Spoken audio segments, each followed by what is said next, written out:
Morning बच्चों। कल हमने भंडारण की परिभाषा, भंडारण की आवश्यकता, लाभ और उसके भंडारण की विधियां पढ़ी।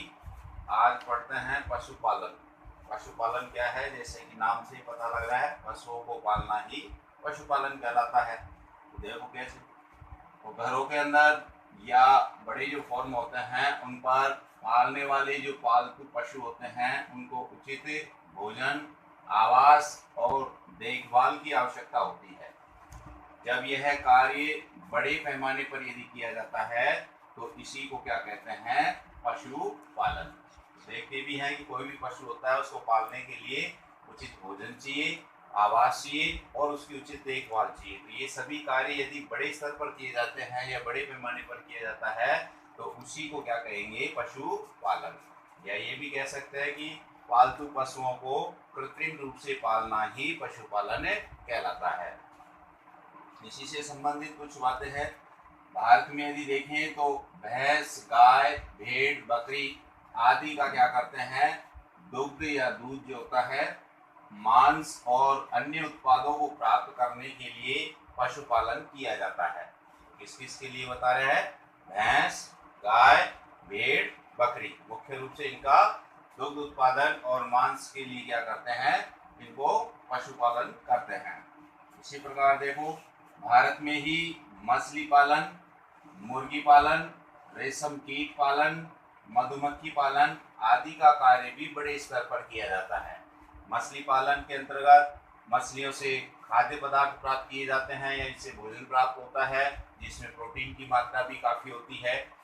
इसी के साथ में नीचे जैसे एक पॉइंट भी लिखा हुआ है, इससे कॉड लीवर तेल मिलता है जिसमें विटामिन डी अधिक मात्रा के अंदर अपने को प्राप्त होता है। इसी प्रकार से मुर्गी पालन जो है, मुर्गियों को मांस के लिए और अंडे प्राप्त करने के लिए इसको मुर्गी पालन किया जाता है। इसी प्रकार से रेशम कीट पालन जो है, रेशम प्राप्त करने के लिए किया जाता है। मधुमक्खी पालन जो है, ये मुख्य रूप से शहद और मोम प्राप्त करने के लिए किया जाता है। तो इस प्रकार से भारत में मछली पालन, मुर्गी पालन, रेशम कीट पालन, मधुमक्खी पालन आदि का कार्य भी बड़े स्तर पर किया जाता है। जो तीसरा देखो, मछली से कॉड लीवर तेल मिलता है जिसमें विटामिन डी की अधिक मात्रा पाई जाती है। अगला टॉपिक देखो, कटाई पर्व। कटाई पर्व देखो क्या है? भारत के सभी भागों में कटाई का समय जो होता है बड़े ही हर्षोल्लास और खुशी का समय होता है। क्यों? क्योंकि कठोर परिश्रम करने के बाद कटाई का समय आता है, जो कि किसान के लिए बहुत ही खुशी का समय होता है, क्योंकि उसने 3-4 महीने तक वो लगातार मेहनत करता है, तब जाकर उसकी फसल पकती है और उसको उत्पादन प्राप्त होता है। तो जब कटाई का समय आता है तो इसलिए उसको खुशी होती है। क्यों?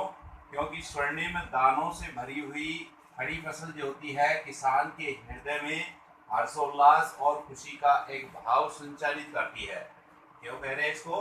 क्योंकि स्वर्णिम दानों के समान, यानी सोने के समान ही मानो, जो उसके लिए सोना ही है, जो सोना उगारा है, और स्वर्णिम दानों से भरी हुई खड़ी फसल जो है किसानों के हृदय में हर्षोल्लास और खुशी का भाव संचालित करता है। पुरुष, महिलाएं और बच्चे सभी मिलकर इस पर्व को मनाते हैं। कटाई ऋतु के साथ में कुछ विशेष पर्व भी जुड़े होते हैं। क्या कह रहे हैं इसमें? जब कटाई ऋतु जो आती है, चाहे वो रबी की फसल हो या खरीफ की फसल हो, सभी के अंदर कोई ना कोई त्यौहार इसमें जुड़ा होता है या कोई पर्व जुड़ा होता है। तो जैसे इसके उदाहरण हैं पोंगल, वैसाखी, होली, दीपावली, नबानिया और बिहू। ये इस प्रकार के त्यौहार हैं जो विशेष तौर पे कब आते हैं? जब किसान के लिए कटाई का समय होता है, उसी समय ये त्यौहार आते हैं। और वैसे भी किसान के लिए अनाज उसको प्राप्त हो रहा है, उत्पादन उसको प्राप्त हो रहा है, उसकी मेहनत का फल उसको प्राप्त होता है, इसीलिए वो इसको बड़े हर्ष और उल्लास के साथ में कटाई पर्व के रूप में, इसको एक त्यौहार के रूप में इसको मनाते हैं।